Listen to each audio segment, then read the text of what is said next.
Welcome to the new Overlords Podcast, where we talk about video game news and what we've been playing and a whole bunches of fun stuff. I'm Max, and with me, as always, is someone who makes every day a holiday, my co-host, Sema. Hello there, Oh my Sema. gosh, that is my favorite thing that you've ever said, introducing me. Oh, gonna, well, there you go. Get a button that says that. Because we're going to talk about holidays and events in games a little bit today, among other things, because we just came out of the holidays, and I was thinking about this. Probably would have been good if we had done this before the holidays, so we Right. could have done a But we're rundown. doing it before But they're all next. year. Yeah. Well, I Yeah. mean, Valentine's Day is, people are already talking about, oh, I can't wait till the Valentine's Day event in XYZ game kind of thing. Right. That's right. So we've Although, got them all coming up. yes, people who have been successful in the Valentine's Day event in WoW are well hated. Oh, right, because the love rocket. Right? Yes. Wink, wink, nudge, nudge, say no more. Wink's as good Not as called a nod that to a anymore. blind man. It's not called that anymore. Oh, that's right, because we're in a new era. What is it called now? I forgot. The penis? I forgot what it's called. Well, on that, Lucy, look it up. you gotta look it up. Yeah, but Love Rocket they couldn't do. Okay, on that note, let's talk about the news. Good news, everyone. First up in the news, something really cool that we have talked about in the past. And if anyone remembers an interview that we did on our Behind the Games season of Behind the Games interviews, one of them was with David, the author and the solo developer who started this. I think I don't know if he's got more people working with him now, but it's a game called Sail Forth. And Sail Forth is now just got a free update, which expands everything from, it was kind of like each island, as you sort of sailed in the ocean, each island would kind of load. Now it's like open world. You can sort of like sail in every direction, which I know it'd be a ton of work. So David just like started on a little experiment. And it's fun to watch. You should follow Festive Vector on all the socials, because he'll show like things he's experimenting with in the in game development and some of the mechanics behind it. But I'm sure he did a ton of stuff to make this happen. But yeah, so free update came out to make it all open world, and that preps for a paid expansion that'll be coming out I think it's called Maelstrom. Which also announced. So yeah, Open Seas free update and DLC, and then the Maelstrom expansion is what's coming next, which is cool. And if you're wondering what the gameplay is like, I'll just say it's like a sailing simulator, right. But with quests and things to do and monsters you have to kill and pirates to hunt down.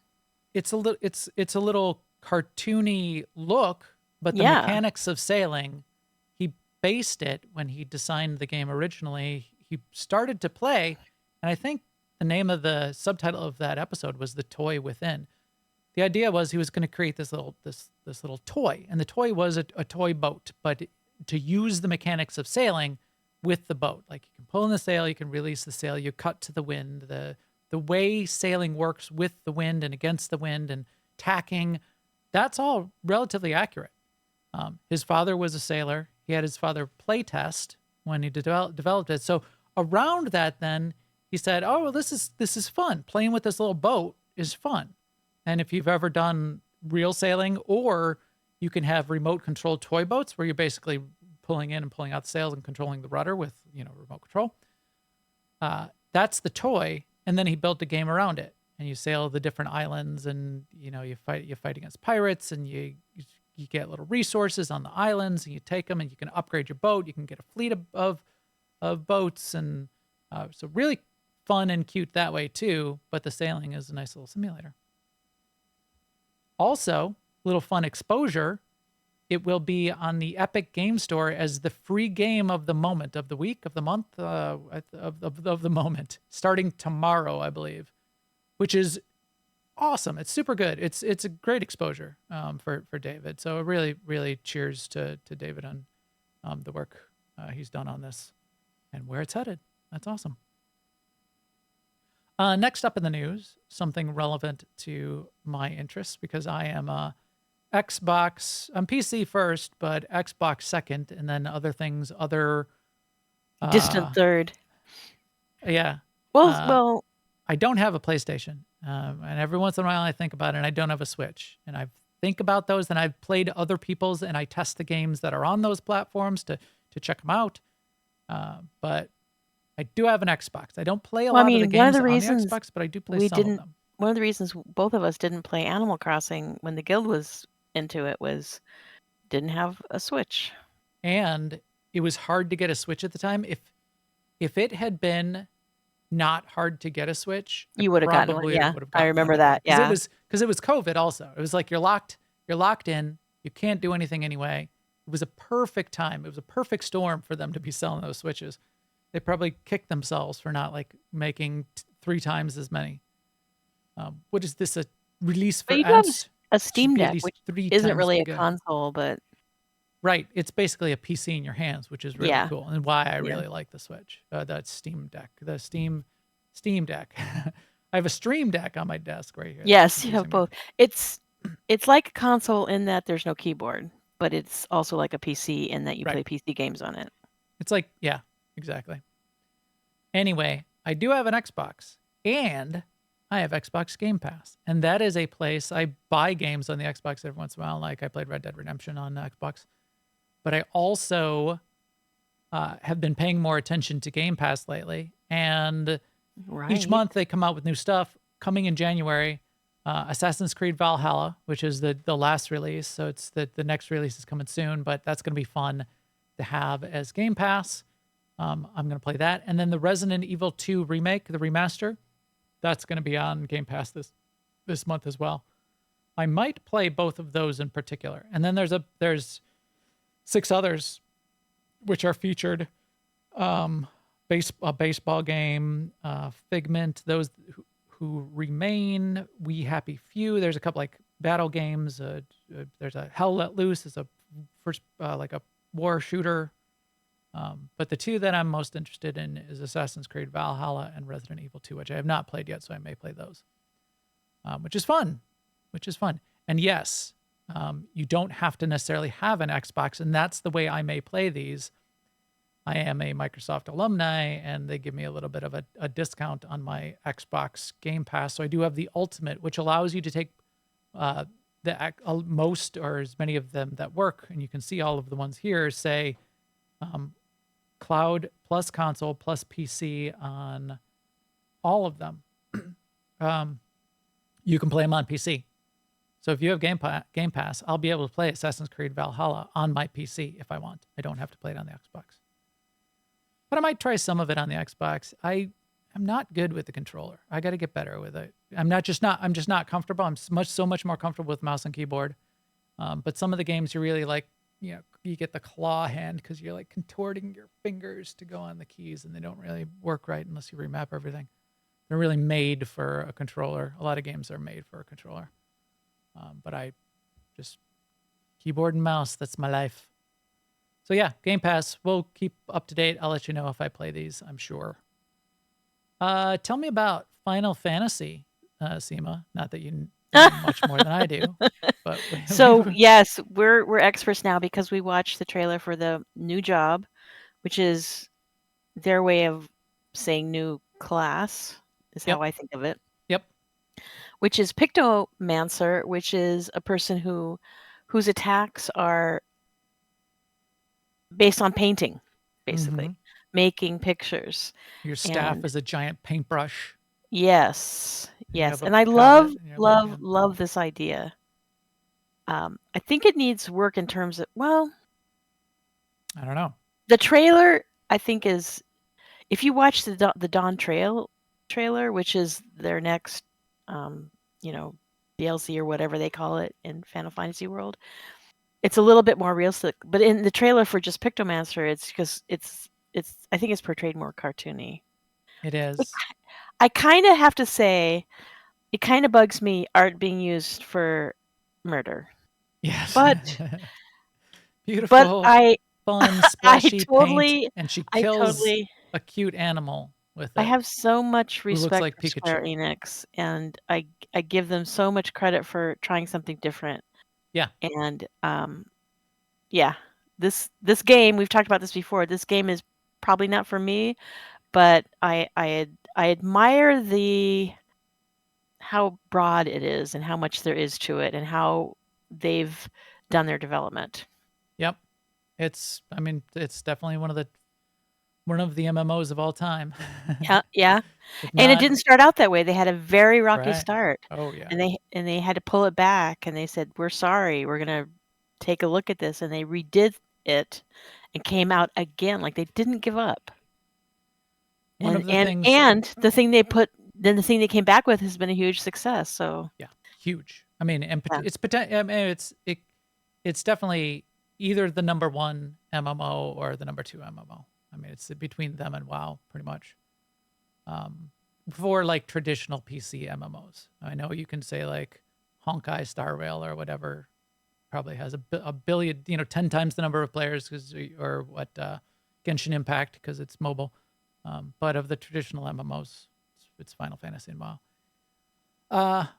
They have a new expansion coming out too. We'll keep an eye on that. For the past few expansions, the story's been sort of like, dark, getting dark and going darker. It was like, death is coming, and now you've become death, and it's like Shadowbringers and heavy, and everything is dying. The world's coming to an end. This new expansion is called Dawn Trail. And it's presented as, and they've been telegraphing this for a while, and now they've got some new trailers out, is basically you get to take a little bit of a vacation, and you get to go to a little vacation island and and hang out and have some fun vacation drinks. And there's still going to be a story and battles and things to fight, obviously, but even the way that studio is kind of like talking about it is it's a vacation. So you get to take a little bit of a deep breath, which is interesting, a fun take on their part. I really it's like getting like darker and darker and worse and worse. I really like how this whole trailer is edited and the way they cut from scene to scene by one person throws something and somebody else catches a completely different thing because they're in their scene. Yep. Yeah. All your favorite characters are, well, the ones that are still alive. I'm not, spoiler, I don't know the story, but I'm sure some didn't survive the last two expansions, but you see a bunch of them in the trailer, and you see the player character who never speaks in the trailer as well, jumping all around, but you also see them like hanging out in a fun island and having little snacks and stuff. So we'll keep an eye on that. I don't play a lot of Final Fantasy these days, but I have in the past. I did not play Shadowbringers. But I played up to Shadowbringers. Kept always meaning to get back and finish Shadowbringers, but I never did. Also in the news, we'll do a video game thing and then we'll do the movie thing last. But the first early reviews of Suicide Squad: Kill the Justice League are coming in, and they're mixed reviews. But I thought it was interesting. Oops, I didn't click. Sound. Adobe clicked it for you. Join the pre-show if you want to hear me rant about many things. Anyway, I thought it was interesting, a couple things. The fact that there's reviews coming out already. It doesn't come out until the end of the month. Early access is on January 30th, and then it's like February 2nd for broad scale launch. Is that Groundhog Day? I believe it is. Oh, that's a good love question. Groundhog Day. I I do want to have a too. Groundhog Day movie night with the fam for Groundhog Day. Talk yeah. about events. There's an event. Groundhog Day. Why do more games not have a Groundhog Day event? It's one of the best days. That's a good idea for MFN. Like we watched Ahsoka, we should watch Groundhog Day. Oh, we should. Anyway, so it's very early, and they probably knew because the buzz. The buzz has been mixed going into this. They got delayed. Everybody expects it to be a failure. So the fact that they're allowing the embargo to be lifted and allowing people to put reviews out this early, I don't know. I'm surprised that they're doing that, for one. For two, maybe they're just trying to like get that out of the way, and then be able to have a launch where the hot takes are a month old at that point or a few weeks old. Maybe that's a PR strategy. I wonder if it's kind of a perfect storm because first on the one hand we have the internet that wants to hate everything. But I'm wondering if there's also after 2023 a kind of a gamer fatigue. Like you kind of get jaded because you saw so many games and you're kind of tired of seeing new games and you kind of just go, yeah, let me play my game I already have. I'm sure a lot of people are going to be doing that in 2024. I still Well, have games, but in an my excited backlog. way. But yeah. I was Yeah. thinking more about when the new games come out. But Yeah, if I could just have a break here for 5 minutes. Right. I'm glad you guys have more games coming out, but I got, yeah. But this is the other thing that I thought was sort of interesting. If you read their review, is they're kind of having a little bit of a problem just with the theme so far. Right. And Right. again, it's very early. You take it with a grain of salt. It could be a wonderful game when it actually comes out. Nobody hates games more than gamers. Regular people may love this game. However, you play as the Suicide Squad, and the Suicide Squad's job is, if for some reason something bad happened and someone who was a superhero went bad or was bad, the Suicide Squad's job, Waller put them together. They're not even good people, but they're there to take down the superhero that goes bad, and they're coerced into doing it as well. However, in this game, the entire Justice League, for whatever happens, the entire Justice League apparently goes bad. So you spend the game basically having to kill, and maybe it'll all get retconned or whatever too. People expect it's not actually part of the main canon, but you have to kill all your favorite superheroes, all your favorite DC superheroes. You have to kill the Flash, and you have to kill Superman, and maybe you kill Batman, and that the idea of that for this particular reviewer, just a couple comments, and maybe I'm reading more into it than is true, but is that doesn't feel that good. I mean, just theme-wise and story-wise and setup-wise, it doesn't feel that good. I like Batman. I always Wouldn't want it the suck if you superheroes had to be like, good guys. kill Batman? That would suck. Or Superman. I wanted to be Superman, and Superman was the best, and Superman comes and saves the day, and now I have to like kill all of the Justice League. That doesn't feel very good. These are my heroes, in a fun comic book way. I mean, Right. It's not, I understand that you don't like in your normal day-to-day life look up to Superman, right, or Batman, but yeah. Try in your childhood, these were like fun superheroes. So I mean, if I were a Jedi in this game, I'd be rescuing and curing that person.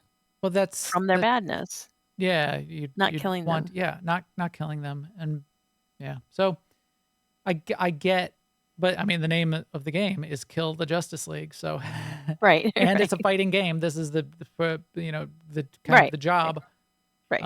And not every game is for every person, and I am for that actually. Sure. So we'll see how it is when it actually comes out, but it was interesting to just sort of get that early conversation going, that kind of early take on it. And it's something that Sema and I end up coming back to relatively often, which is there's a lot of games that love to like let you be the bad guy or encourage you to be the bad guy, or maybe you can only be the bad guy. But that can really get mentally taxing in some ways for some people, like us. I would prefer to be the good guy in most games and most factions. I always picked the good, the Jedi. I wanted to be the Jedi. I didn't want to be the Sith Lord and like kill the puppies. I kind of like puppies. Right. And I don't, there's a couple of Viva La Dirt League things where they talk about the child version of games. And so they come out with their swords and their weapons and everything, and they run around putting all the bad guys to sleep instead of killing them. That is not a solution for me either. Right. And isn't it like from the NPC's perspective? Yeah. The NPC, it's like the child, it's the child filter, and the child's like running around with, like turning them into confetti, and Right, putting him right. to But the sleep. NPC still sees the carnage. Yeah. Yeah. Right. So the reason I bring that up is because we talked about this a couple of weeks ago about accessibility. In some indie games are actually putting some accessibility filters in where you can say no spider, I don't want Yep. spiders, or no thoughts of suicide, or and I kind of feel like yes, I'm for that, but at the same time, if your story has suicide in it, why is it easy to modify that? Then it's Right. gratuitous. Like don't have it Right. in the Either, first place. yeah. Yeah. Why did you put it in if you can just shut it off and it doesn't matter Right. because you wanted it to be edgy for some subset of your audience?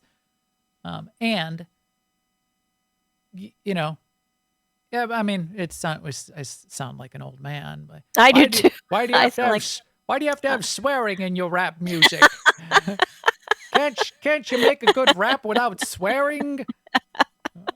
That's it's like why do you have to have violence in your video game? There's video games that got too much I don't want to be the bad guy. Why do I gotta kill these guys? See? Can't you kids these days make a video game where we're not killing everybody? And where the characters all wear an onion on their belt. Like, because it was the fashion, and we'd say, got 4 B's for a dollar. We couldn't say nickel because the Kaiser stole our word for. Yeah, exactly. Whatever. So we'll see. We'll see how it comes out. But We are who we we'll are. See we'll see where the industry goes. I'm sure. Well, we're gonna get the Grand Theft Auto. This is gonna be another entry in the series of, hey, you could be a scumbag. Wasn't it fun to be a scumbag? We've all, how about more games where we get to be, like, I grew up. My formative gaming experiences as a preteen. PCs, this was still, it was like monochrome into 8-bit colors, into 16-bit color. It was the Ultima series. And the Ultima series, culminating with Ultima Online, the whole deal was the virtues. You couldn't be the bad guy. The game didn't work that way. You had to understand the virtues, and you had to internalize the virtues and achieve them. And then you had the ankh of like wisdom and sacrifice and courage, and wow, that spoke to me as like a kid growing up, wanting to be the Jedi, wanting to be the good guy, wanting to be the hero. So when all of these games came along, or even when Ultima Online came and you could be a player killer, that was anathema to me. I was like, but the virtues. But I used to play it's not a the mud good guy.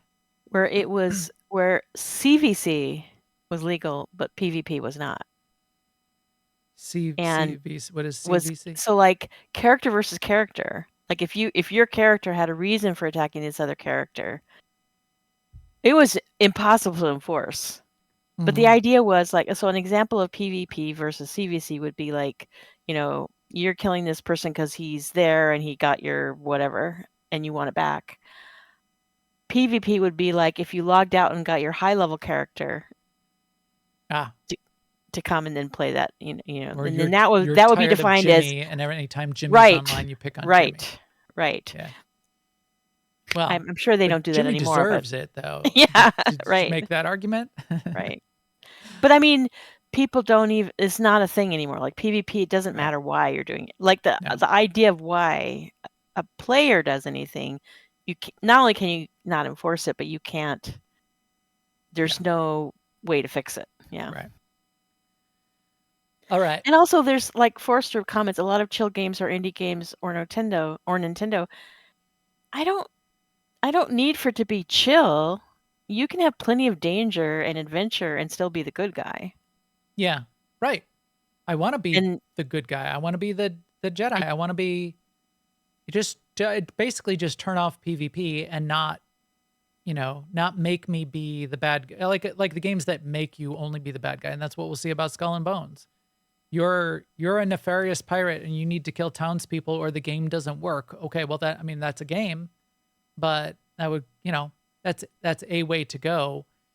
I'm not looking for, Tetris. Sure, that's a chill game. Well, Tetris is not chill. Tetris Right. is a violent assault on your senses. But Right. I don't need it to be zero conflict. It doesn't have to be It's just paleo. it just not be evil, not like force me into, or even like the games where half the characters are the evil faction and half the characters are the good faction. It's like fine, and a lot of people then love to play the evil faction, and then like say it's evil is better, Sith the Sith is better because You have lightning. Yeah, whatever. And it is fun, and they, in games like that, they do at least create some opportunity for you within the faction system to play a light side story. And a lot of, like in WoW, Horde and Alliance, neither of them are the good faction or the bad faction. Right. That's a way to do it, and then you can be the hero. In neither of those can you be and play your character as the villain. Right. And In fact, help I don't. Arthas kill the townspeople. Just to clarify, I don't need to be the hero. Right. But when I get a quest, I would like to rescue people from their cages instead of Right.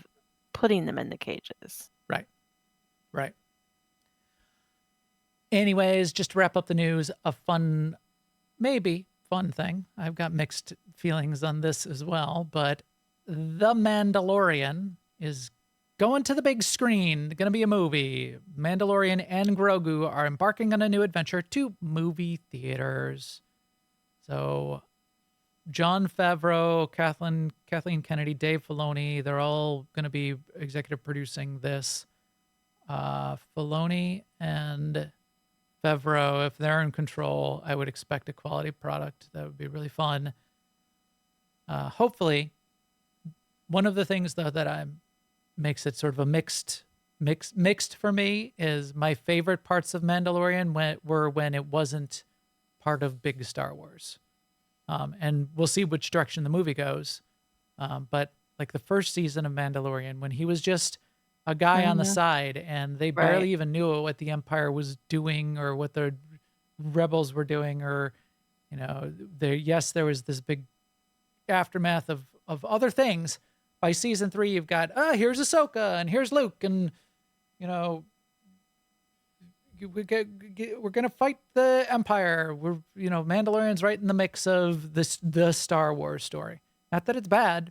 It was fun. It's good. I like it, but I like the staying outside. And if they can make the movie outside of like the main arcs and no Skywalkers or Palpatines show up, then maybe it's fine. I'm cautiously optimistic because I have a lot of faith in Filoni. Yes, but Filoni's very hot on the core canon though too. Filoni, Filoni still could take it that direction, and it could be Blue Admiral Blueface. And I feel like Group. everything Jon Favreau touches just turns into something fun. Yes. So there's that too. I'm sure it'll be good with those. If those two guys are in control, Thrawn. Admiral Blue Man Group. Yeah, but if they like make Thrawn the bad guy, and then it's going to be smacked squarely in the middle of the Star Wars arc, which I would be less excited about, but I'm sure I will enjoy. But this also, I mean, I like Grogu. I would prefer just a Mandalorian story, but I know they can't do it without Grogu at this point. But like, and here he's flying away, and he's got Grogu grabbed in his arms.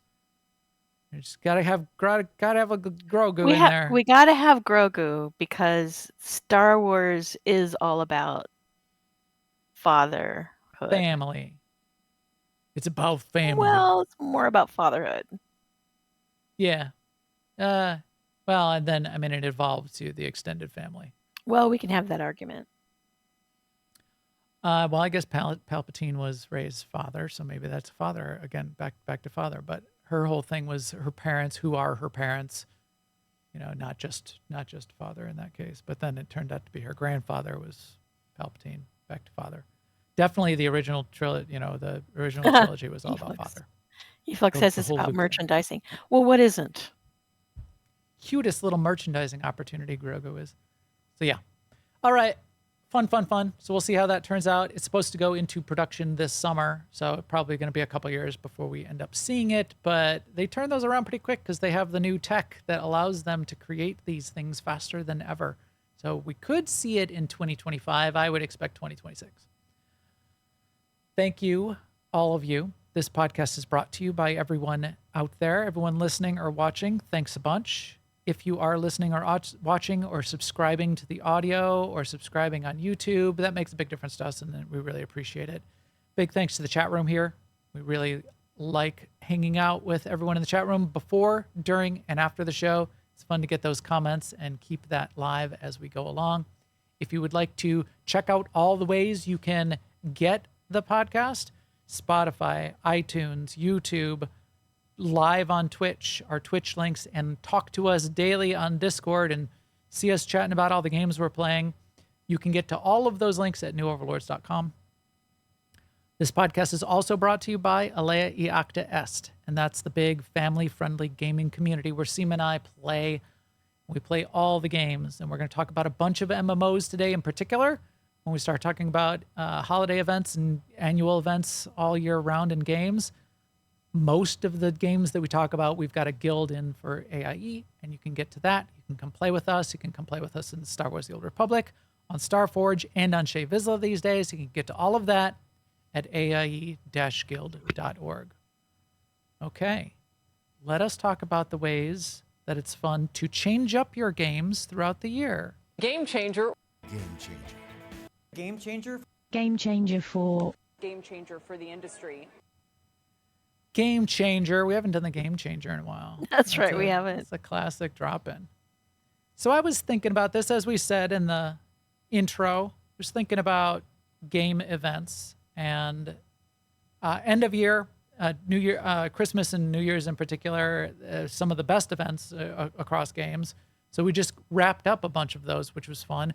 But a lot of games of all kinds, and we'll talk a little bit about the breadth of kinds. We're going to talk a lot about the MMOs in particular, but Overwatch, mobile games, Candy Crush, a lot of games have events, and a lot of them are tied to real life holidays. Some of them are made up holidays. Some of them are just like recurring events, like in Star Wars: The Old Republic, that has like the nightlife casino event. There's a casino event in Final Fantasy. These recurring events, the holidays, all of those kinds of things. I wanted to sort of do a rundown and think about it for a second in terms of what does it take to make a good one of those? What do we like about them? What are they used for? Why do game developers do it? So I made a couple bullets on that, and I'm interested in your perspective on this too, Sema. So let's throw that around, and then we'll dive into some of our favorites and how they were working. And I'll show you Raptor Claws and what I was doing in Arc, and what the snowballs we threw in. I want to hear Star about Wars. Raptor Claws. But anyway, I like the idea of changing up the world, because if it's the same thing every day, it sort of gets tedious to log into. You can do that with expansions, but in long development cycles, it's an interesting way to keep things dynamic and change things up. When these kinds of events go into play in a lot of games, the game can get reskinned, whether that's like a mobile game gets reskinned, or in-game in an MMO, the city gets decorated with Valentine's Day decorations and love rockets all over the place, or Christmas lights and Christmas trees, or whatever the made-up holiday thing might be. Reskinning the game in that way keeps it interesting, keeps it dynamic, makes it seem like interesting stuff is happening. And in between the big expansions, I think it creates interest and makes it fun to check in and see what's up. As you go about a lot of these, there are quests. Some of them have a story associated with it. We'll talk about Lord of the Rings, which has some elaborate stories associated with some of their events, recurring events. But little mini games, scavenger hunts, go find the Easter eggs, go find the literal Easter eggs Right, hidden right. hidden around the world, dailies, bunch of that kind of engaging mini game or quests or even full kind of nearly expansion level content to do is an aspect of these that I've seen. Group content. Now we'll talk about the way some of these work, but like a group boss that you can go kill, like an open world boss that everybody on the server can go chase down, small group content, fun things like instanced or dungeon level content that you can go do. That tends to be a feature of these. So it's very content rich in a lot of the way these are implemented, which is fun. Not all of them, not all of the implementations, because And I think it's also they also in WoW anyway, and in Star Wars: Age of the Republic, it provides something for the players that don't do raiding. right, because a lot of people spend their time not doing, yeah, doing like So the it's side inclusive in things, that respect, yeah. right? And it's sort of like more PvE stuff to go and do, which is interesting. And it keeps it going. And then it leads into some of the other couple bullets I have, which is the rewards. So if you are a PvE player, one of the things you may be focused on is you want the cosmetics, you want new, armor sets and pets and mounts and all that kind of fun stuff in the Toys. events. Snowballs. So if all of those can lead you to, though, these kind of events can lead you to an opportunity to put more of those in the game. So that's a really fun thing. Everybody wants like the pets and mounts and skins, and we are getting like skins and some game impacting things. I think those are relatively limited, but I know like in World of Warcraft, some armor will drop. It won't be like the best armor in the game, but you can get good rings from the I think it's Halloween event. It's viewed as a catch-up mechanic, though. Right.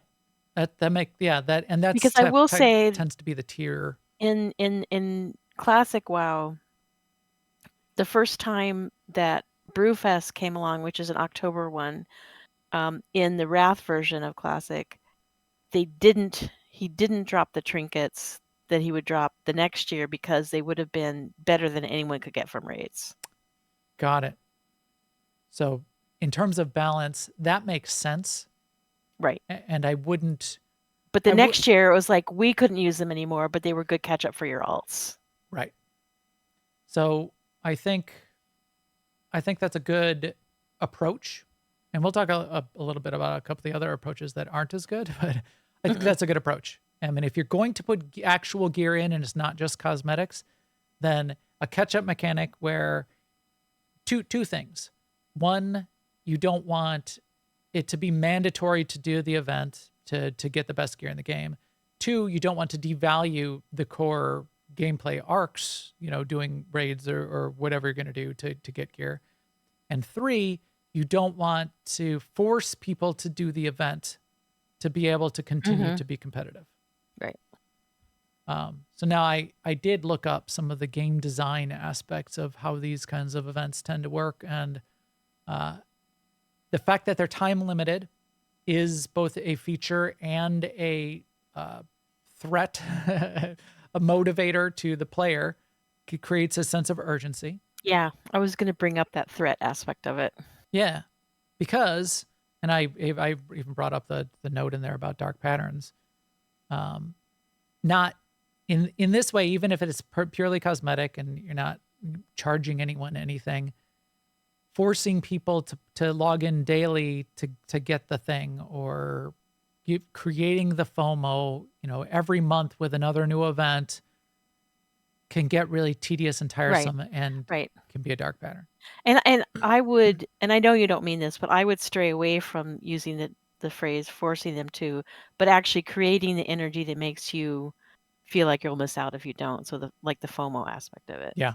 Yeah. Right. That's close to a dark pattern. Right.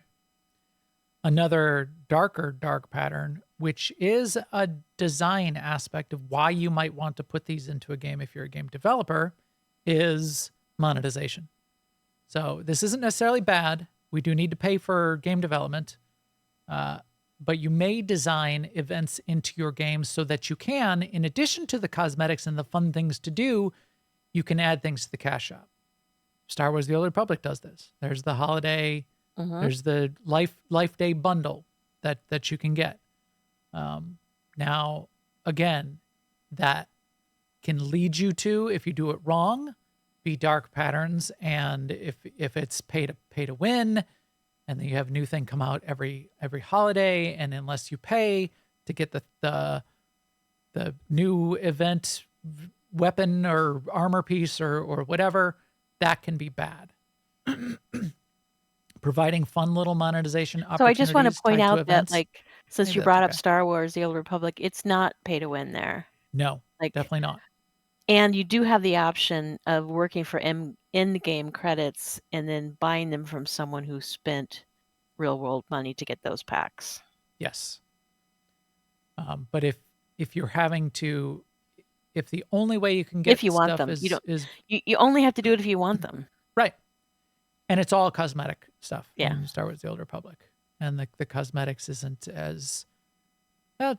For some people, it's a very important part of the game. To me, the say that. brilliance of any cash shop is putting items in there that people want. If they can manage to do that, that's a win. Right. Now, if you're charging people for a holiday event currency, you trade real money for snowflake tokens, and then those snowflake tokens expire at the end of the seasonal event, and Yeah. you pay for either 40 or 400 token packs, and the cheapest outfit is 50 token snowflake tokens. Those are the dark patterns, and that's when it can go bad. Right. So if you're thinking about putting this into the game, you do need to consider why, and really think hard. Unless you're And make sure you know what you're buying, because another way that dark patterns manifest is by misrepresenting right, and trying. The idea of a dark pattern is they're trying to get you to do something you don't want to do by kind of hiding what you're actually doing. So make sure you research. Yep. Before you click. And then finally, how are you going to do it as a developer? One of the sort of the development things that a couple of these game development forums have talked about is you do need to be mindful of what you're doing when you implement this. It's not as easy as just, we're going to do an event. We're going to just, okay, we'll make a couple of cute cosmetics and that's it. No, if you're going to build events into your game, it's a lot of work. You're building in a system. You're turning your game almost into a live service, whether or not it's online or not. You have to be able to turn it on and turn it off. You have to be able to make skins work. Maybe you haven't even implemented a skinning system. It's a lot of work. And a lot of the recommendations are, don't just jump into that head first just because you expect your game is going to be successful, and double your development costs before you even see if people want to play your game. You got to be careful. You can't start with the position of, well, given, that's back of the envelope, everyone on the planet will definitely want to buy a copy of the game. So that's 8 billion times $10. Okay, so we're good at $80 billion of budget. So we've got the money. We can build in holiday events. No problem. Hire a team. So maybe not in your version 1, maybe get it out there, see how it's going, and then implement holiday events as you move forward with a future update. If you look at what David's doing with Sailforth, he's gotten to the point where he's going to be having expansions. He's going to be adding content to the game. He first implemented the core game. It was fun. A lot of people liked it. He did the infrastructure work then to change it into an open world sailing adventure. And now on top of that, he can start implementing these other things. Just a little couple development aspects there. And then the other thing which I wanted to bring up, and you get your perspective on SEMA, was how often do they need to change? Some events you can have them 4 times a year and it never changes. Most players want it to change and Right. expect it to change and be updated, especially like the holiday ones. Yeah. What do you I really want them to change. Like I want, especially the holiday ones, as you come to a new year, I really want there to be new things that I can earn. And I'm totally forgiving if there's not new things this year, but then next year. Like it doesn't Yeah, have to be every year for me, but yeah, it totally needs to be new things. right. Because a lot of the reason you do the event, a lot of the energy is to see it, experience it, and then get the achievements and get the cosmetics. And if you experience it, you get all the achievements, you get all the cosmetics, and then it comes around the next year and it's all the same thing, well, then you might as well not have it for those players. Sure, anyone who didn't finish it the previous year or hasn't, it's new to them, it's great. But it's a non-event then for anybody that had done it in the past. Right. And that's kind of how it was for me in WoW Classic, Wrath Classic this year, because I knew I had done all the achievements and gotten all the stuff, and I just didn't pay attention. I mean, I kind of shot myself on the foot then because I forgot in retail there would be something new. And so I never logged into retail and got my new gift of the year. But yeah. Yeah. So a I'm lot of things okay with that though, because next year there will be something new in Classic. It'll be the Kata version of those. right. And how often do you bring out your 2018, pumpkin head to put on your character? I Right. again, Right. having I have played like 8 of MMOs those. for 30 years or whatever I've played, yeah, I've broken myself of having to have all the things, and I don't have fear of missing out if I don't do the thing, because my bank vaults in every MMO are just filled with stuff I will never pull out again, so it's fine. I can pretend I have it, pretend I did it, and it will be the same experience. I did not hug 10,000 Wookiees to get that title or whatever. And I don't regret I don't regret that one bit. So let's talk about a couple of the games. Let's start with Star Wars: The Old Republic, because we've been doing a lot of those events, and they have 2 styles of events in recurring events in Star Wars: The Old Republic. They have the holiday events. It's Life Day, it's Feast of Prosperity, and then they have some recurring events that happen pretty much once every 6 weeks that are tied to like an in-game thing happens. The pirates go invade a planet. The Gree come and visit Ilum. And then there's a week long where there's achievements and things that you potentially be going after.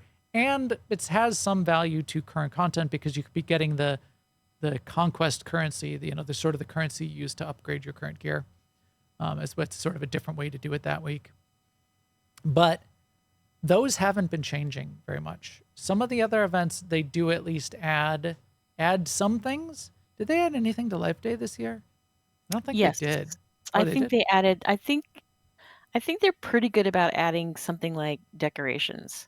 It's not well like advertised, but I think if you go and look at the vendors. Right. There were a few things. There were sometimes they'll do the bigger updates. So like adding in the Wookiees to hug, that was new 2 years ago. That was or 3 years ago or whenever it is. Oh yeah, Life Day. I'm pretty sure they've been pretty good about adding stuff, and also Feast of Prosperity.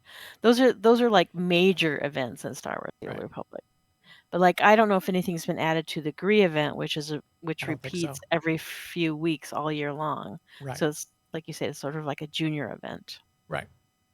And those only last a week, whereas something like Life Day will last the season. It'll Yeah. be like 6 weeks or 5 weeks, and a lot more things going on. I do like. We had a lot of fun with Life Day in particular, although we did it with Feast of Prosperity as well. The grouping aspects, Yes. because we have a group fun night every Tuesday night.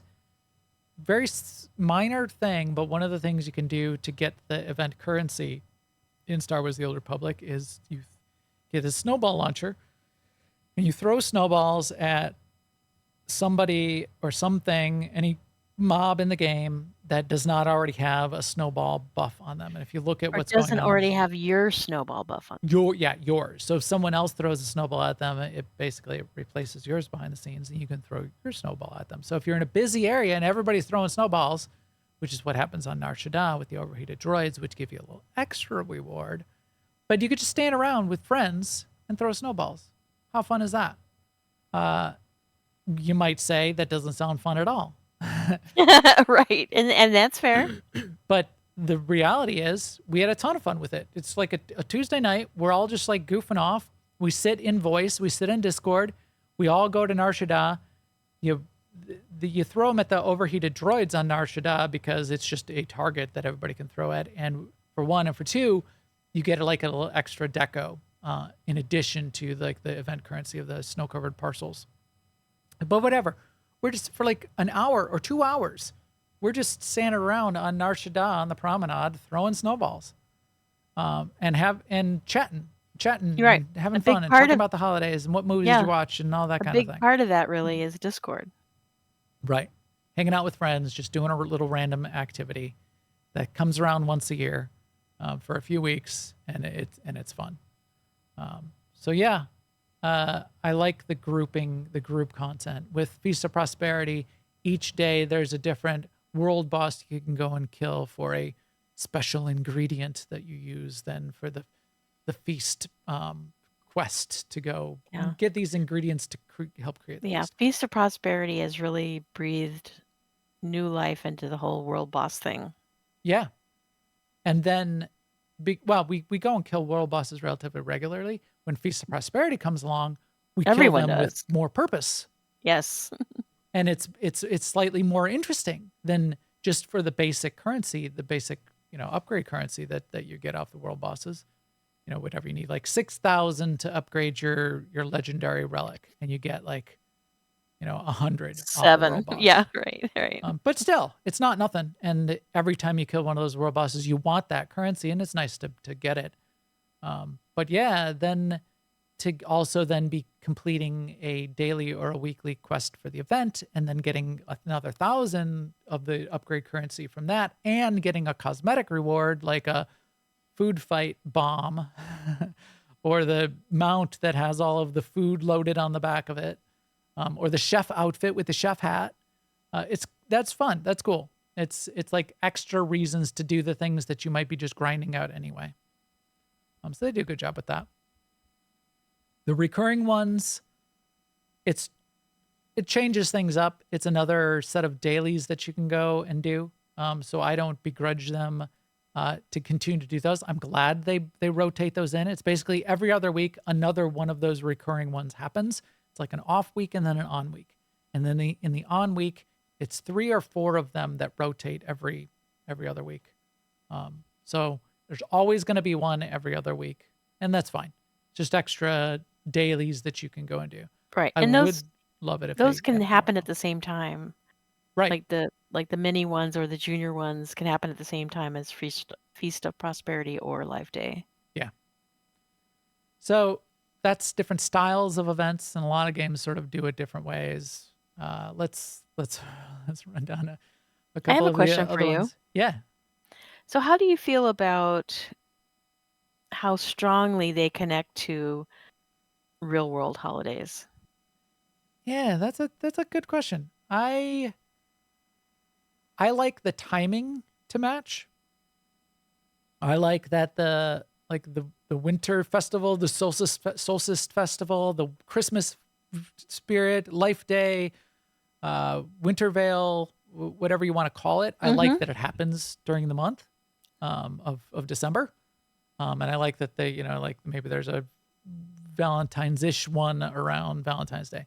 But And you get go ahead. but I don't think it has to be like Christmas. Like I don't mind that they make up a holiday, or it doesn't. Yeah, but I have to fall mean, on the 25th. a lot of the game, like in WoW, it's Winter's Veil, and in Star Wars, it's Life Day. But in WoW, you can basically dress up like Santa Claus. Yeah. or Yep. a mall elf, basically. I Right. mean, in Star Wars, they try to make it a little bit more like you get red robes, but they aren't fur trimmed. I mean, you can't. It's not Santa. It's not Santa, right? I mean, but the mount is kind of it's a Yeah, Star Wars speeder, but it's kind of that's true. I mean, there is a sleigh mount, and it's called the SL4 or S1 S1A S1E whatever. It's the sleigh, but they use I like numbers for having them at the time when a lot of people have time to kill or yeah need vacation. more than time to kill. They need a place where they can go. Like maybe you don't spend all year with your family, and then you're spending 2 weeks at Christmas with your family, and you really need a place to go.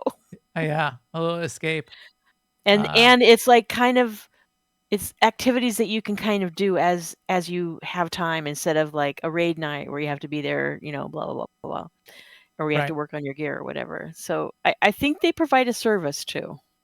Yeah, you're right, and yeah, and I mean you've got a lot of friends in these games too. It provides you, a holiday Mhm. specific way to hang out with those friends and acknowledge it a little bit too. I think that's really cool. Um, do you Let's do talk you, about raptor claws, though. okay? All right, we'll get to Raptor Claws. So Ark, I've been playing a lot of Ark. One of the games, I probably the winter event that I hit the hardest this year was in Ark.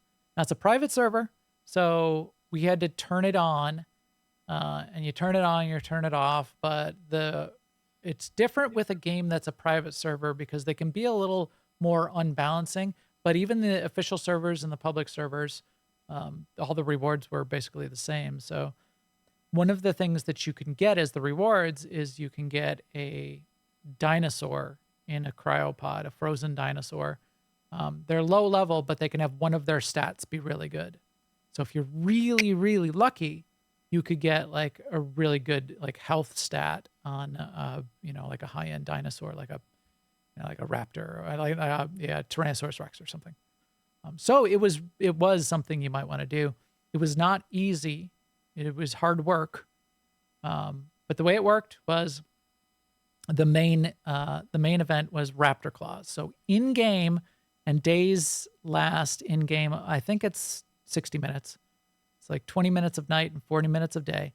So once every 60 minutes, Raptor Claws appears. So if you could see on the screen, he appears in the sky, and it's a sleigh with a raptor, and he makes the raptor sound with a ho ho ho sound rolled into it. Raptor Claws. That's totally not Santa Claus. Raptor Claws. Right. It's very Santa Claus. But Raptor Claws flies across the sky. If you've done the right thing earlier in the in-game day, in the morning, you need to get some rare materials, and they're event materials. You need to get mistletoe and coal, and then you can craft a letter to Raptor Claws, and you can ask Raptor Claws for a present, and you can pick one of 4 presents: armor, weapon, dino, or saddle. So the saddles are basically the armor for the dinos.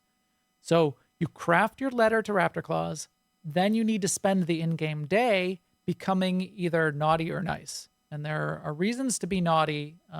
They're not, it's less often that you would want to do that. There's like a one rare skin, armor skin. You can be Krampus. You can get the Krampus skin this year if you get to super naughty. But if you get to super nice, then you have a chance of getting like the best dino or the best weapon that it might drop. That's interesting. The dinos in the cryopods, that's really important. That's what everybody was going after.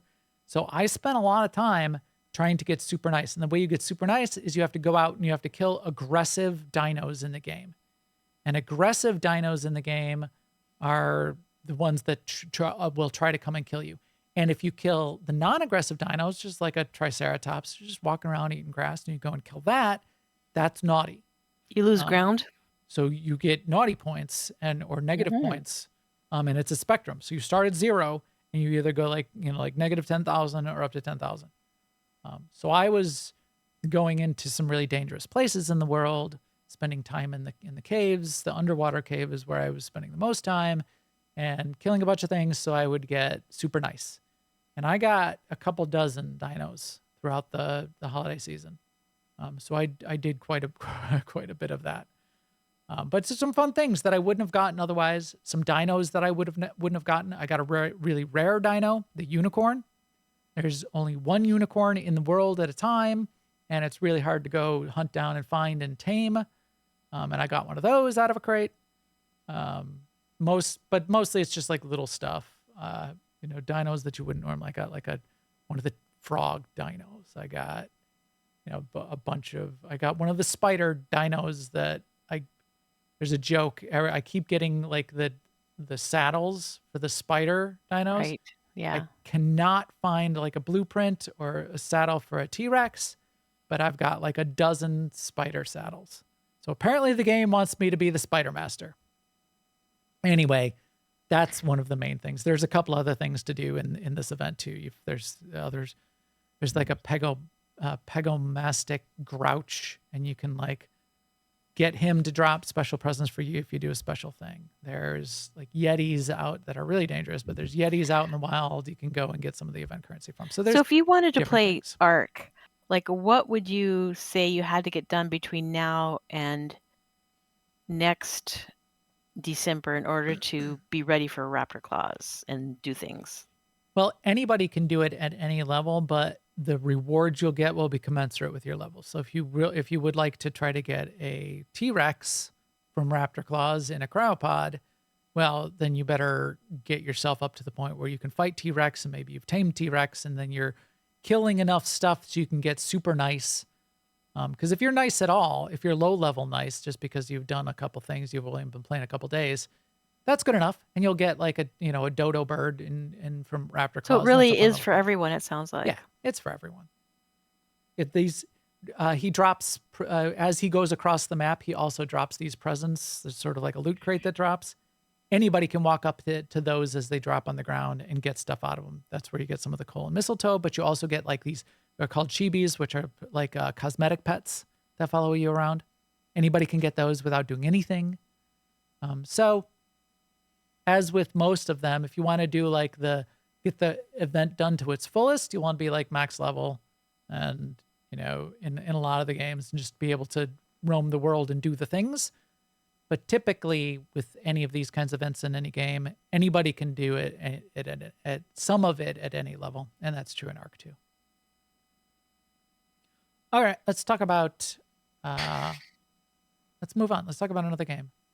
Here's a game which takes a little bit of a different take. And I wanted to give a shout out to each of the guides that I've been using in each of these. So in Star Wars The Old Republic, I was showing Eleva's guide for SWTOR Life Day. And she really has some great content. If you aren't checking her out, yeah, you're missing. So I liked her guide in particular. SWTORista does a really good job of showing you everything you can get and updating it every time it changes from year to year too. In Ark, a channel that I follow that I kind of like, I don't know a lot about the guy, but he's apparently a teacher of some kind, because he calls his channels Teacher's Game 2. And his splash screen at the end is him in front of a chalkboard. But he's got tons of videos out there. And he seems like a really nice guy in the way he presents his videos. I watch a lot of his videos when I want to learn to do things in Ark, and he had a good winter event guide for Ark. And then what was the next one? So for Lotro, which we're going to talk about next, Fibro Jedi on all the socials, and Fibro Jedi, I don't think it's fibrojedi.com, but it's fibrojedi.me.uk is where his website is. We've played with him before, where we've known him from Star Wars. He does mostly Lotro these days, and he puts together some really good event guides for Lord of the Rings Online. Lord of the Rings Online, I like their events. Their Yule Festival, their Christmas event, good. They have so many events, Lord of the Rings Online. One of the ones I wanted to talk about for theirs, which is a recurring event, it's called Midsummer. It's the Midsummer Festival.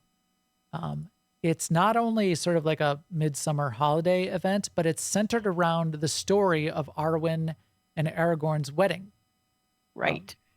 To the point that that story of like what's going on, and even some things going on around the outside that are like alluding to, you know, things that might happen after the wedding in the broader narrative. That story plays out, and you can play through that story content as well. And then if you're not doing the story, if you're just doing sort of like the sort of like the dailies and getting the currency, it's all set in Minas Tirith. And you like Minas Tirith, you know, that's the white city. And so it got all the different levels and layers. There's dailies and there's quest givers sort of like spread throughout the city. Regular people that are just trying to get stuff ready for the feast, for the wedding and the reception and things like that, all the way up to, hey, Merry and Pippin want to play a bunch of jokes on people. And here's one of the dailies. You go find Merry and Pippin wherever they are in the city, and you help them play their jokes. So I haven't been playing a lot of Lotro recently, but I just share my concept of it is that it, even though the graphics are a bit dated, it's so much like reading the books. It's like being in that world. I couldn't recommend it more. yeah, And You the don't- sound is, I mean, incredible. And what you just talked about, the wedding, it's almost like it's more of, it's more of a child or descendant of the books than the movies are. And it's just crazy. yes, right. To the point of you're not in the Fellowship, but the Right. Fellowship, as you play your story, it's happening. And you cross paths. So if you like drew on the map what the Fellowship was doing and where they were going, you cross paths with either before they get to a point in the story or after. Like you go to, they call it a mine. A mine. Moria. Moria, the Mines of Moria. You get to the Mines of Moria after the Fellowship's already been through, and now the Mines of Moria is still infested with goblins, but the Balrog has been defeated, so it's now there's like a beachhead established. The dwarves are trying to sort of like take it back, and you're helping them with that in the Mines of Moria. So it's around, and you meet up with various members of the Fellowship at various times because your story sort of progresses in time as well. But it's not, you don't have the pressure of you're part of the Fellowship and you have to now, you have to do the thing that the Fellowship does. Right. So it's, as you say, you're in the book world, but you're around the book world. And this is the thing. So it's like you saw in the movie, Arwen and Aragorn get married. What was that like? What was it like being in the city before and after the wedding? And then in the game, if you get all the way through the story, you actually take part in the wedding. So you can get up and like you say a part, and Sam does a little poem. It's like a little half hour, like almost like playthrough, like a cutscene you play. That's really done really well. Yeah. So this is a really good event. And then again, I mean, just adding to what you just said too, like even when you're just first start out, there are scenes that I remember in an inn where like Aragorn's there and he's having a conversation with someone. Yep. And I mean, in the first 10 minutes of the game, you come Yeah. across Gandalf, and he like tells you sets you on your path.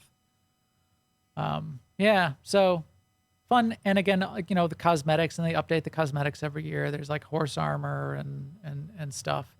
And it's really done well. So that's a good one. And Firebro Jedi, shout out, does a really good job with those guides.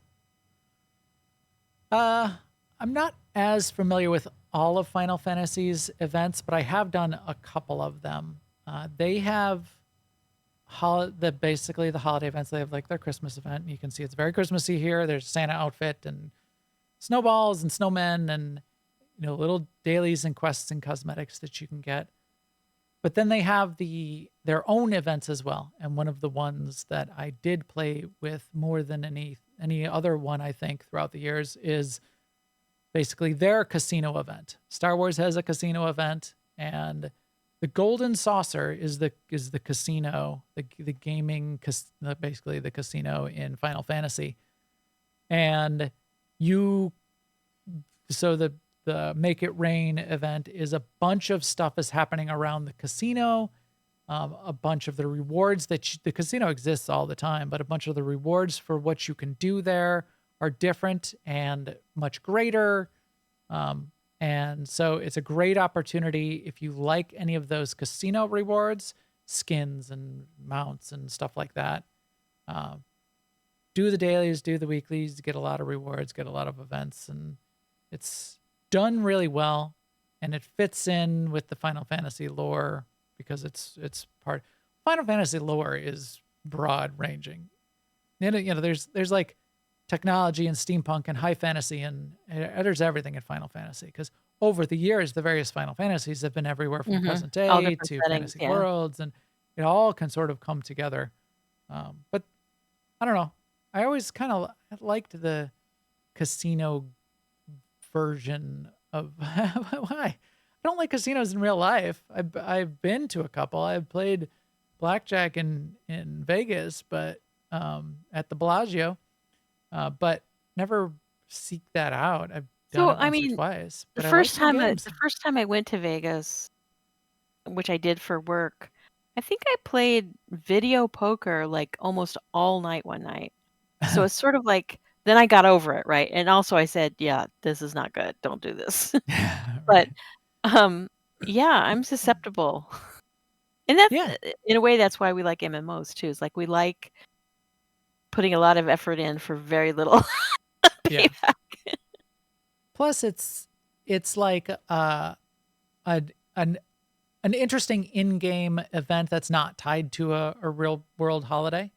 The nightlife is the same Yes. inside of Star Wars: The Yes. Old Republic, and that's fun sometimes too. So to see what that spin is like. So yeah, they do a good job, and I know a lot of the other holiday events in Final Fantasy are well liked, even though I don't do them as often.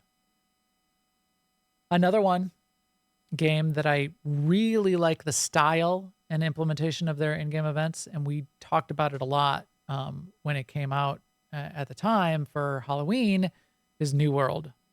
So New World, when they did, and I know I showed off a lot of what I was doing in New World at the time with the Night Vale Hollow event. It's So I mean, I have the same question about New World. It's like, how much New World do you need to have played to actually have fun in this event? Can you start it on day one, or do you need to have some levels on you? same sort of thing. There's stuff you can do at any level, but you're not really going to be able to do all of the things unless you're max level.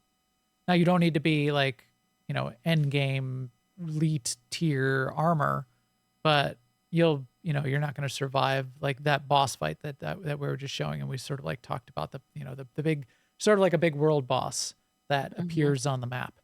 You're not going to survive that fight if you're low level. I don't think. There might be zones where you still can do it at a lower level than max level. You don't have to be max level too. You could be like close to, within 5 or 10 levels of max level. I really But like most the of the art. time you won't Yeah. survive it. Yeah. Yeah, I mean, the graphics and the art are really good in New World. The game engine is just really good in New World. The style may not be something that everybody loves because it's kind of that Conquistador was one of the like sort of the main inspirations, but because that was like the era of like Conquistador, you're like we discovered this new continent. Yeah, when I your give them shipwreck's credit there. for coming with sort of exploring a different time in human history than medieval times. Yeah. And then they added in more of like the samurai aesthetic with a couple of their expansion with zones and things like that. But very high quality engine. And that was part of the reason they even bothered to do New World is Amazon Game Studios had Lumberyard and wanted to showcase it for one, and for two, They wanted to make a fun game, and their studio went off and really pushed the Lumberyard engine to its limits, and it shines. So that's another reason I like this game. I like the world, and I really had fun with the event. I liked seeking out and the fights, the open world fights, and just chasing down with a bunch of people, chasing down the big world boss and going and fighting that, doing the sort of the trick or treating in the towns, that kind of stuff. I got a bunch of the rewards for that and had fun getting those rewards. And the rewards are cool because they do matter in the game. It's not just like cosmetic armor, but it's there's like the tent that you put down, so you get a respawn point near like a place where you might be doing a dungeon in the game, and you want a respawn point that's closer. You drop that tent on the ground. It's fun to have skins for your tent, your little camp. Right. Then you see other people's. So there's like more reasons to be skinning, like to have more like skins. And now with them adding mounts to the game, I wonder if there'll be like more mounts that come out with some of the events in the future, because that's relatively new. So that is cool. Another game MMO that I know, and I've done some of it, very elaborate holiday events, is Guild Wars 2. So Guild Wars 2, they're everything from giant boss battles to scavenger hunts to daily missions to jumping puzzles. A lot of jumping puzzles. Guild Wars loves their jumping puzzles. There's a bunch of that. Very elaborate boss fights for some of the holidays, where everybody in the, like, so you pug these giant boss fights with 50, 100 people in them, and you can fail. So the whole server will fail a boss fight. So they're hard and elaborate and fun in that way. And when you say pug them, it's more like you show up and everyone in the area can hit the boss. Yeah. Yeah. And yeah, you automatically get queued into it. And usually if you're there ahead of time, everybody who's like there and prepared will win. But if you aren't there with like the first group and you're late to it, you might be in with like half a group. You might like spawn in with like half a group or stragglers who aren't prepared. You are not prepared. And those are the ones that can not make it. But that happens with all the world bosses too, as well. Big dragons coming down at 6:00. If you're there at 6:05, you'll get in maybe with a secondary group, but maybe it does not have enough people to push it into the next phase. I've done Star Trek events. Star Trek Online. Yeah, I did one year. You did Did you do the Ryza one? I did the Ryza one. So the Ryza one is fun because that is a summer event that is not tied to a holiday. So Q's winter event is a Christmas event, and Q takes Q's Winter Wonderland. That is a fun event because it is holiday. It's Christmas. But it's like Q decides he's going to mess with you, creates this sort of like weird, corrupt winter wonderland where snowmen come to life and try to kill you type of thing. That's so cute. You go ice fishing with Vulcan, with like a Vulcan fishing gauntlet, and you jam it into the ice hole. Come here, you ice hole. You jam it into the ice hole and you try to grab a fish out. But then you get a bunch of weird currencies from Q and you buy things. The way Star Trek, though, the Star Trek Online, one of the things you're really trying to do often in Star Trek Online is get ships for your fleet, and you fly the ships around. Half of the game as an MMO is ground fighting, and the other half of the game is flying your spaceship around and doing either missions or dailies or kind of like dungeons with your spaceship. So spaceships are a big part of the game. You get, you level up, you get new spaceships when you're captain, you get big ones at the end. A lot of the holiday events, the event will go on for like 5 weeks. And if you do like the equivalent of like 3 weeks of the event, you'll get the meta achievement for the event and you'll get a big spaceship. So you did Ryza. Did you do enough to get like the spaceship at the end? I think I visited one night and then we just played together as a So we did group. I think we did it for our AIE summer. And we did Yeah, probably did all the yes, things. that rings a bell. Yeah. So it usually falls around the time that we're doing our AIE, what we call AIE Summer of Love, which is an AIE guild event where we do these kinds of things in all the games. The Ryza event tends to go on around when we have our AIE Summer event, which is always centers. It's the week And you in can play which without, August 2nd falls. you don't have So to buy a August 1st. box or anything like that. Yeah. Right. But the Ryza event is not tied to any particular holiday. It's the sunny sands of the planet Ryza. It's a resort. It's basically a resort area on Ryza, and it's a bunch of fun like resort games. You get a surfboard and you can go do the surf races. You get a little jetpack and you can do the jetpack races. The lol nuts are like these little totems. And I happen to know from experience, you can be any level to at least start to participate in these. I know you did the dance party, right? Yeah, pretty sure I did that. So like once an hour, the dance party will start and the people, the dance leads will yell out a dance and you have to look in your emotes and like do the dance when they yell it out. And then you get credit for that round. And then, 30 seconds later, they'll yell out the next dance. That's such a simple idea. I feel like every game should do this. Do the samba. Do the snake. So they yell it out. So you can see here, and if you're watching the video clip, then everybody has to do that dance. You can wear whatever you want. You can wear your regular armor, but people in game tend to dress up in the swimsuits. And then the cosmetics you can get are like the surfboards and the swimsuits and that kind of thing as well. And then there's usually some extra thing like, how baseball was a theme in Deep Space Nine. There was baseball outfits was like one of the cosmetic rewards one year as your casual wear in Star Trek Online. But the spaceship, if you do enough of it throughout the event to get the big spaceship, and the spaceship is always hanging in the sky, the new ship, it's hanging in the sky above the beach. You can go check it out. You can fly over to it with your jetpack. That's the big deal. You can basically do all of like the races and stuff and lose them all and still get enough, but you'll get done faster if you actually win. You get like more of the currency. So it's fun to win. And I have won and I've lost plenty of them as well. Like here's one of the surfboard events. I'm getting anxiety because if yeah, right. Right. You can get different surfboards. Some are that like are faster but harder to turn, or slower but more precise in turning. So you can like get a surfboard that plays to your style of how you're going to win the race. It's quite cool. There's like a biathlon where half the race is surfboard and then half the race you then switch to the jetpack and do like a jetpack course.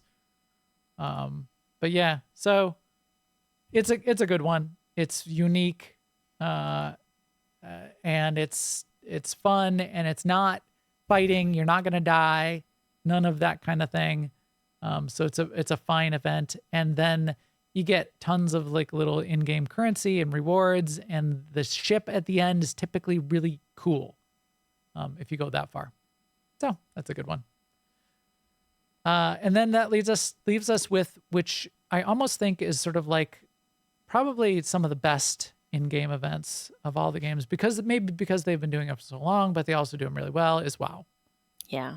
So tell me, what's your favorite parts of do you have a favorite of the WoW events? I'm trying to think. Actually, my favorite thing about WoW is, and you put it in the notes, is the Long Strange Trip meta achievement. So what WoW did is they put in an achievement that if you get all the achievements from each holiday throughout the year, then at the end of that year, you get a mount. Yeah. And it was a big deal when it was new because that mount was the first. It was faster than any of the other flying mounts in the game. That has since changed, but and it was a big dragon and it was unique. Right.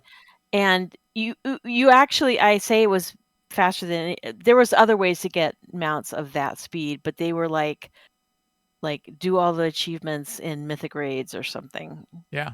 The kind of thing that's accessible to a certain type of player, but not most of the players. And but it's actually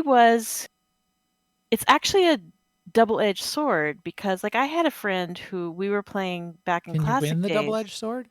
Can I lose? and part of the thing that's like I don't know if questionable is the right word, but you can, in order to get some of the achievements you need, there's a random factor. So like one of them was you had to get an item that was a toothpick and then use it. So you clean your teeth with a toothpick. But that toothpick came from innkeepers that you could question every 1 hour to get the toothpick. So I had a friend who basically was up all night, the last night, because he still hadn't gotten that darn toothpick. And Yeah. really, that made him question in a very real way why he was even playing WoW. So that's what I meant by double-edged sword. It's sort of like, I don't think that's what WoW developers were intending, was to bring people to a point where maybe they would think about, should I even be playing this game? Yeah, like to the point of rage quitting, which Yeah. if you've done like the Halloween event, 6 years in a row and never got the Headless Horseman's mount, which some people, or the Love Rocket, Right. that can be really painful. Right. And the Love Rocket, which Lucy looked it up for us, what it's called now. But that's from it's called X45 Heartbreaker now. That is from the Valentine's Day event. Yep. And the philosophy at the time from the game developers is it's okay to have something that has a very small chance of dropping. But what people did with that is they went and killed that boss on every character every day, trying to get that boss. And Yeah. that is a recipe for burnout. Right. And so in subsequent years, they've played it different ways and they started making it so that it was only your max level character that can do it. So you can't do it on all 20 of your characters unless you had 20 max level characters. And they did a weird thing for us too in Classic this year with the Halloween event, which the big rare thing there was a Headless Horseman mount, which was coveted because it was like a flying mount and a land mount, and it looked really cool. But I feel like, I think this is true. They really changed the drop rate because like everyone I know got the mount this year. Interesting. Well, Whereas in real Classic, when it was happening, I think everyone I know eventually over time got the mount, but that's like over 10 years trying every year for it. right. And the Love Rocket, completely different. Like 1% of people. I don't think I know a person in real life that's gotten the Love Rocket. So like when you see someone, and especially in Classic with the Love Rocket, you just go, that person is abnormally lucky. Yeah. Yeah. But I think WoW in general has tried to move away from where luck is the biggest factor in a number of ways. They're so creative, Blizzard. Yeah. Well, I mean, when WoW first came out, that's the way MMOs worked. Right, because they were pulling on D&D, right? So like they were saying not everybody wins all the time was the philosophy. Right. And that is not the philosophy anymore. And they've also over time taken like the worst achievements out of the meta. And meta is what we call like an achievement that requires you to achieve a lot of other achievements. So it's like a meta achievement. Like for instance, there's a number of PvP achievements that were originally in the meta that are no longer in the meta because they're sort of like, that's not fun for a lot of people. Yeah. Yeah. And it's not fun for the PvPers when a bunch of people who hate PvP show up in their war zones, or they don't call them battlegrounds. Right. And then, yeah. The thing I think that really worked well was that long strange trip. It just like tied all of the events together in a really cool way. It made you want to not only experience all the events and have fun. It sort of like tricks you into having fun. Right. And But we it did was a have fun with it. it was like a big deal, big reward to like get all the way through it. And some people it would take them multiple years because they like might Yeah. miss an event. Right. But that was back in the days when we only played WoW, so it was fine. But in our Nowadays, I would our never our get a meta in our achievement like guild that. that was playing WoW Classic, we only had a handful of people that were interested in doing strange long trips. So that handful of people all went over and created characters in the other faction because some of the achievements were like putting bunny ears on, a gnome rogue or an Using the undead. BB gun to shoot the Yeah. faction boss and Right. faction Right. leader, town That's leaders. not one of them, but stuff like that. Yeah. Yeah, And so we created characters and leveled them up to however high they needed to be for this achievement. And yeah, we put some serious effort into it, which I found very fun and rewarding. sure. Yeah, it's something to do for one. For two, one of the other things that I just was playing the Thanksgiving Pilgrim's Bounty. I Mhm. do remember one of the things that Pilgrim's Bounty did for you was you could level up your cooking. Yeah. Like if you were a kind of person who didn't level up your cooking or didn't want to, you just wait for Pilgrim's Bounty and then you could level up. Which is huge. And so Yeah. having like side rewards like that, sort of side effects like that, that was great. I And the found other that thing really that useful. WoW has done that's really interesting, and this is in retail, is they started coming out with these like mini holidays. And they're just like for a day and a Oh half or yeah, 2 days. talk like a And pirate. and you do something fun and you don't get anything for it. So it's just like no pressure. You can do it or you can not do it, whatever you want to do. But maybe you want to go to Feralis and collect eggs or whatever, and you I don't know, you get a bright light. Like there's literally no rewards. Yeah, interesting. No rewards, just it's fun. Mhm. So just what? Play a game for Because fun? because even cosmetic Impossible. rewards make people crazy.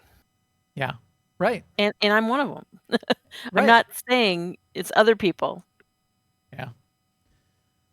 Although Uh, I have kind of in recent years kind of a little bit gone past that. Like I used to really resent the fact that I never bought the WoW's collector's edition for the original WoW game, so I don't have the sleeping panda pet that you have. But yeah, now I I know. kind of don't. I Yeah. lord that over you every time. I know I do. Kind of It mean doesn't of work. me. It doesn't work as much anymore. No. But yeah, that's really. But the other thing I like I've about given the up. WoW, I've surrendered to. I don't have FOMO in any game on yeah, anything anymore. yeah.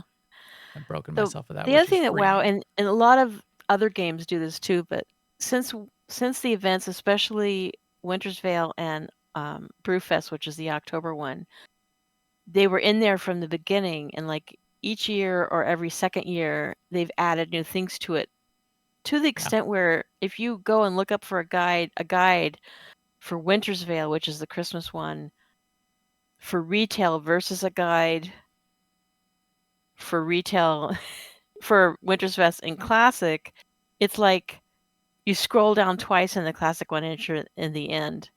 Right. And in the retail one, you scroll and scroll and scroll, and then eventually you just give up scrolling. Right. Yeah, which is good. And it gets back Yeah. to that keep it Yeah. fresh, make it interesting, continue to develop it Again, will it's a bring the double-edged players sword back. because it's like if you're brand new to the game, it's a little bit overwhelming. Whereas if you've been doing it every True. year, then you're like, oh, cool, something new. But like, Yeah. and I feel like that's a little bit the case in Lotro too. In other games, like you log in and there's like 6 events going on. It's like you want to level your character, and then you're like, wait a minute, should I go to the Shire and carry beer from this place to that place because then I'll get this thing, but do I want that thing? I don't know. Right. And I've run into that in a couple games where, I'm playing a game and then some event is going on. Is like, well, I just wanted to level my character. I wanted to play the main story. Am I now going to be like missing out? And then does it kind of derail what I was trying to do? And yeah, it is a double-edged, as you keep saying, double-edged sword. I think there's some wisdom that we're coming up with here, like in MMOs in general, that if you can just get rid of that feeling of am I going to miss out, you're just going to be Yes. a more happy gamer. Yes. Yeah. Maybe they won't be paying you as much money though, Sema. So that's sorry. You're fired. Bad advice. That you get kicked out the window. A little meme. But You I'm get the guy person at the that's end of going the to be table. playing anyway, so Yeah. Right. yeah. All right. Well, I think that's a good roundup. I know there are, so chat was mentioning ESO. They've got some good events, and we didn't talk about them, but they're all out there across all of other kinds of Yes. games too. Yes. Overwatch and Fortnite and Diablo Yeah. had a big winter fest thing that was good. Palia is out there. The mobile games, but yeah, I think we've said everything there is to say. Yeah, I think we've been yammering on about holiday events enough. All right, let's wrap up today with a few minutes on what else we might have been doing. It looks like meat's back on our menu, boys. No way. God, finally. Oh, I kind of like the magical bread. I think there were 3 things I wanted to get to that I promised to talk about. Not a lot, but I did want to mention like my Legos, the Avatar movie, and some stuff in Ark and Star Wars. But what do you got, Sema? So, I did finish the recent Galactic season Yes. on Starforge, which is our main server, which is kind of good. which is good. It's kind of freed me up to like play more on Shea Vizsla, which is the new server where we have just a little fledgling guild, and my gameplay there has been sort of like a mix of leveling, because my real goal is I want to get ultimately 8 characters all through the original classic story. On But Shea I'm Vizsla. kind of sidetracked on that because then during the week I also want to make Conquest and Galactic seasons. Interesting. Yeah, so That's a lot. Yes, it is a lot. So basically what my sort of philosophy when I'm playing on Shea Vizsla is like I'm going to have some time playing this game. I don't really set goals for that day because that is like where you start to like maybe play more than you want to. Like Right. if you say, I'm going to hit Conquest on this character today, or I'm going to get to like level 40 on this character today, or I'm going to like blah, blah, blah, blah, blah. Whereas instead, I'm going to spend 30 minutes or an hour and I'm going to work on these goals. So that's my philosophy for Shea Vizsla right now. And actually, it's working for me.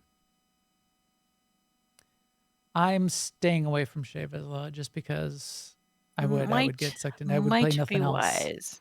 And then I like playing Star Wars the amount that I play Star Wars, and I like playing all this other stuff too. So yeah, but it's attractive. I know I would get sucked in. So we had a real exciting weekend in WoW Classic last weekend, which is I don't like in the beginning I didn't think this would happen, but we ended up in front of the Lich King in Icecrown Citadel with like an hour and a half of our raid time left. So we spent an hour and a half progressing against the Lich King last weekend, and we got him to like 16%, which is major because you only have to get him to 10% and then the rest is RP. Yeah. Wow. Huge. So we are super close to getting the Lich King. Our question though is like, now what are we going to do until like June of 2024? Except there is because if we'll kill it's Lich not long King though, but yeah, because we have 11 or 12 people that raid, right? And you can Right. only have 10 people, so we will kill the Lich King as many times as it takes for everyone to get the kill in. But Right. and there's another like lair boss coming out soon, but we're not like viewing that as a big. Don't you have to get Don't you have to get his mount or something? So don't you have to like fight Yeah, him I don't 1,000 see times? us. I don't see us doing that. Yeah. But it's better than the old days when it would have been 2 years. It's spending time with the Lich King. I Or 18 yeah, months or whatever. I mean, yeah, right. I mean, that's a good point you bring up because I'm more concerned like when they do start with kata that they don't spend enough time with each phase of it and we feel rushed. And I don't want to feel rushed. That's not why Right. we're playing. Yeah. So, Right. but anyway, that's exciting news in Wrath Classic. I'm also leveling my druid in Wrath Classic because in Cataclysm Classic, I'm going to play my druid. So Okay. I'm spending a little bit interesting. of time during the So week. what are you on, a priest now? I'm on a priest now, which I really like. But our paladin healer wants to play priest, which I'm fine with. And Okay. so I'll level my druid, which I say leveling her. I only had to level her from 60 to 80, and she's like 73 right now. So Someone in chat is saying her Ray Leader is making her switch because he's the worst. I have a feeling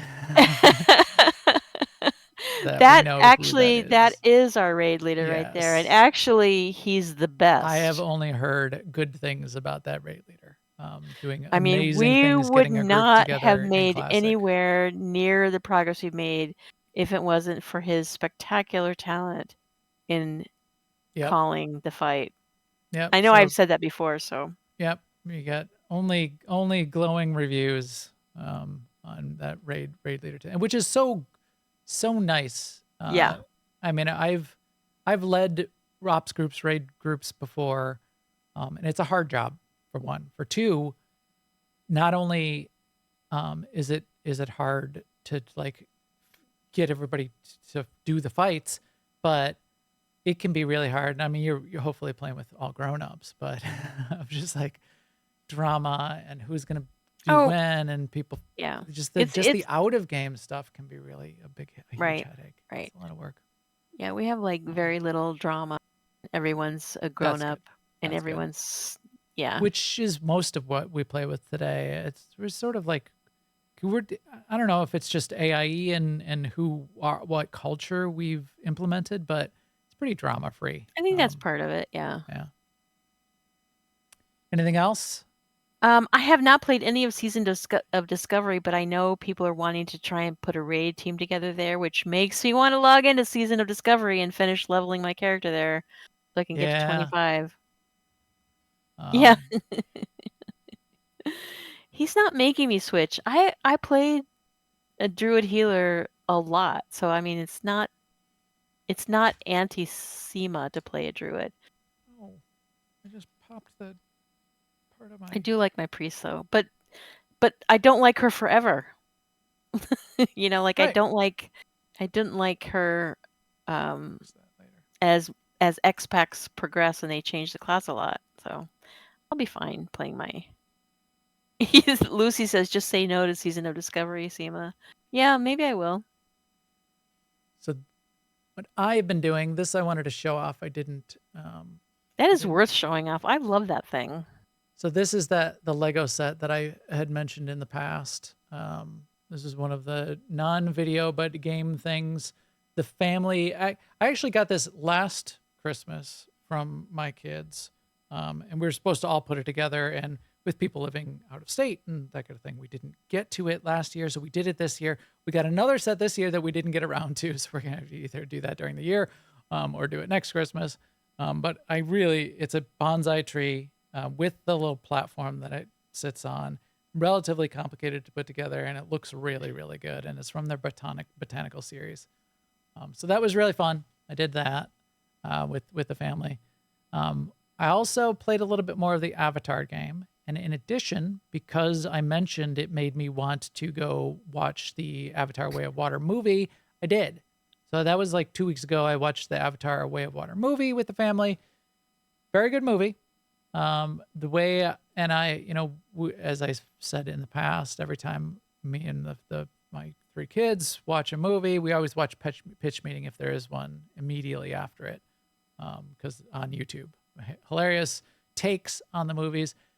And Ryan from pitch meeting had a sort of, built into his little script, a funny take on it, which was the Avatar movies. Huge blockbuster, make a ton of money, really popular, and have no impact on the culture. No lasting impact for whatever reason. And the new Way of Water movie, excellent movie, really interesting. And my analogy for what the movie does is like a fireworks show.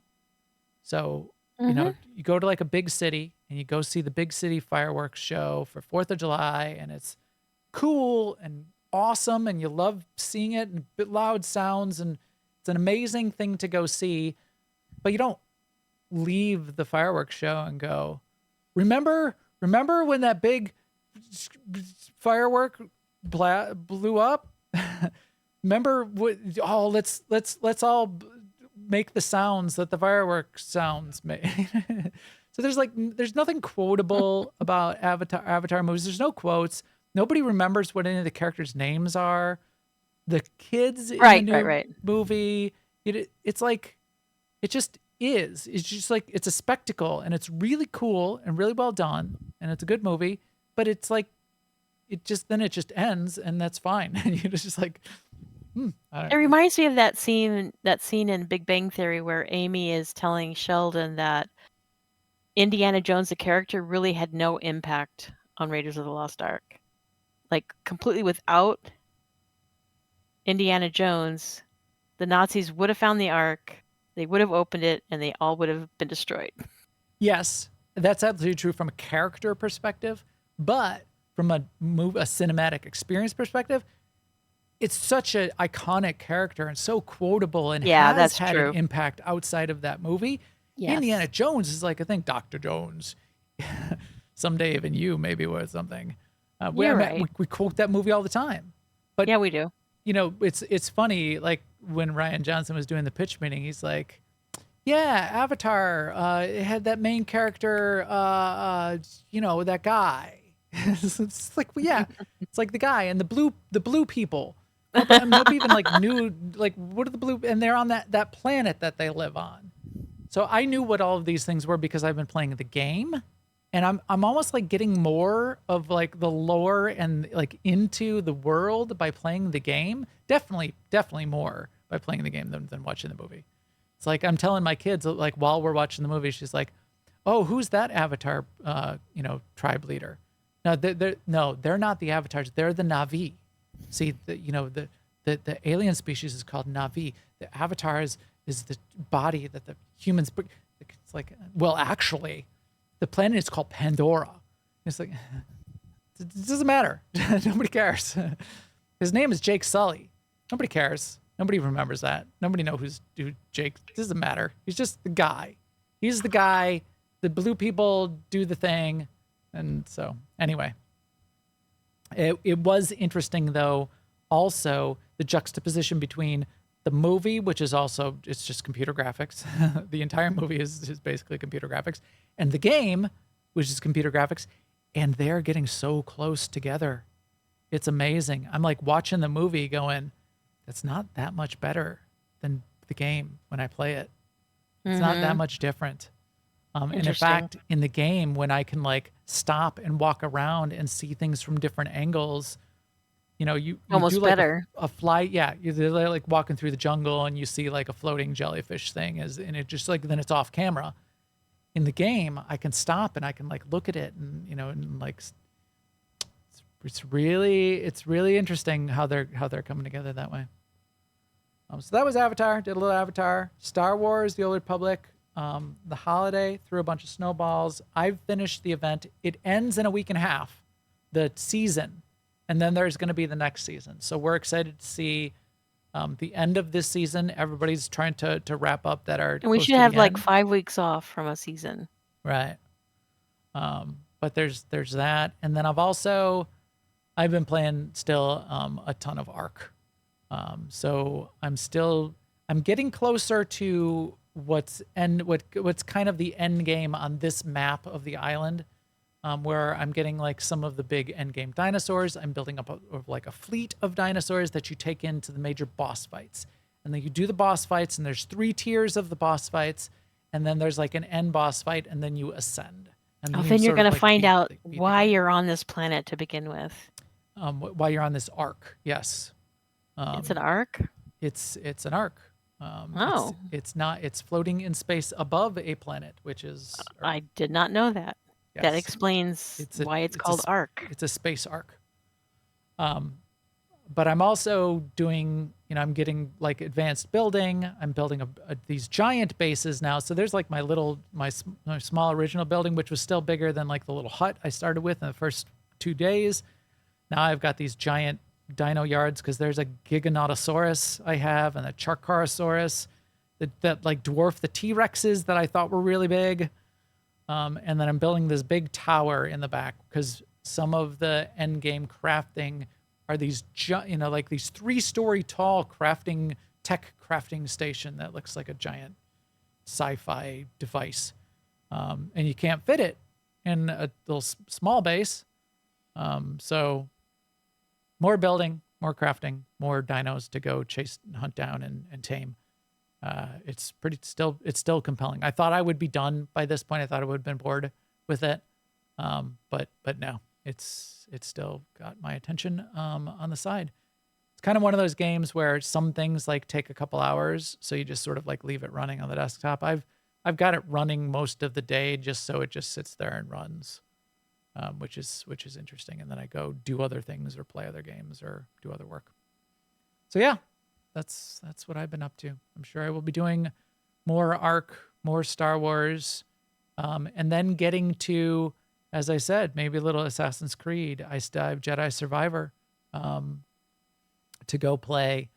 I have I still want to get back to Starfield, especially when the updates come to Starfield. So we'll see. 2024 is going to be a lot of like catch up, playthrough, and then looking forward to maybe fewer, but a couple other new releases that I want to keep an eye on. So we'll see what those look like. Like I won't be playing Prince of Persia, but that's coming out next week. The Prince of Persia, which I did play at PAX West. So we'll see. We'll track the new releases. We'll see what else we're going to play, and we'll have fun with it. Hopefully we'll be able to do some of the catch up in 2024 and play some of the things we missed as well. All right. I think that is it for today. Thank you, everyone. All the feed and subscribe links, of course, are on newoverlords.com and our videos on YouTube/newoverlords. Please come chat with us on our Discord at newoverlords.com/Discord. And you can also follow on Twitter, Mastodon, Blue Sky, and Threads, and Instagram and Facebook. I usually just track down Max the Gray or New Overlords, and we'll keep it up to date in all those places as well. And with that, we will talk to you soon. Later, everyone.